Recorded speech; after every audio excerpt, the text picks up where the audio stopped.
Miss Mary വളരെയധികം strict ആയിരുന്ന കാരണം കോളേജ് കഴിഞ്ഞ് കഴിഞ്ഞാൽ ചുറ്റിത്തിരിഞ്ഞൊന്നും അതിൽ നടക്കാൻ പറ്റത്തില്ല. ഞങ്ങൾക്ക് റോൾ കോൾ ഒരു ബെല്ലടിക്കും. ആ സമയത്ത് ഹോസ്റ്റലിൽ എല്ലാവരും ഉണ്ടായിരിക്കണം.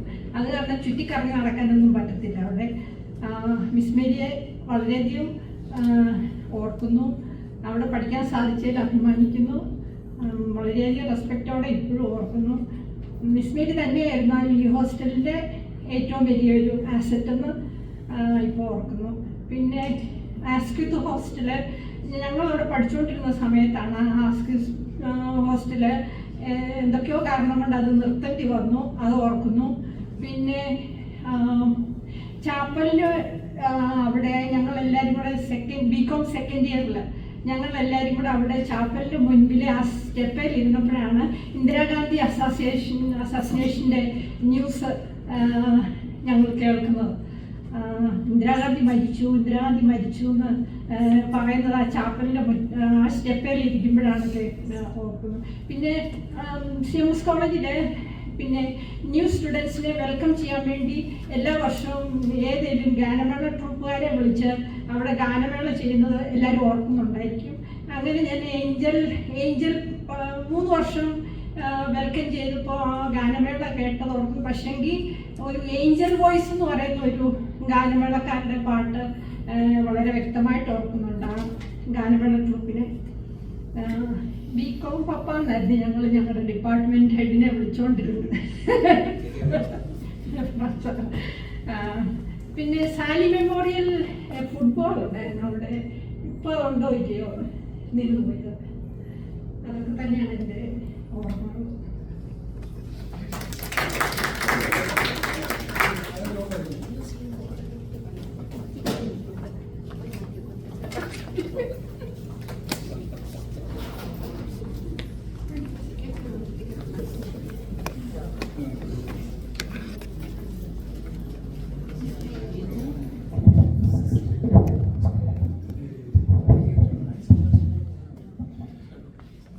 Good evening to all. ഇങ്ങനത്തെ ഒരു വേദിയിൽ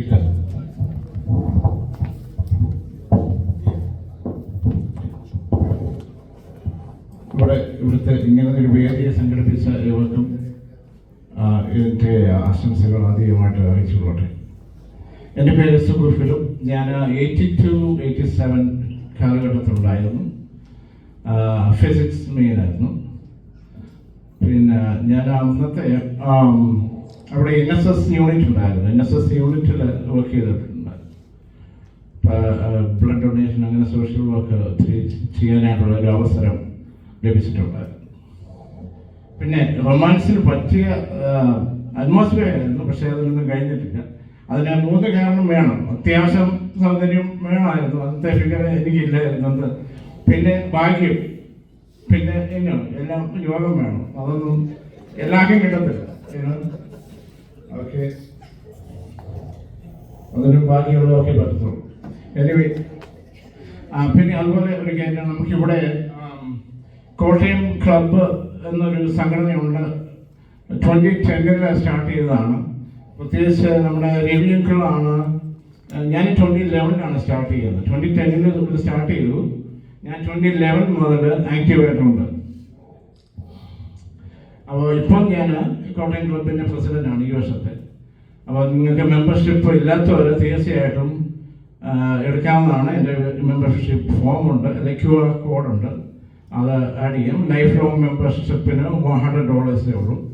തീർച്ചയായിട്ടും മെമ്പർഷിപ്പ് ഇല്ലാത്തവർ എടുക്കാൻ മുമ്പോട്ട് വരണമെന്ന് പിന്നെ ആഗ്രഹിക്കുകയാണ്. Thank you.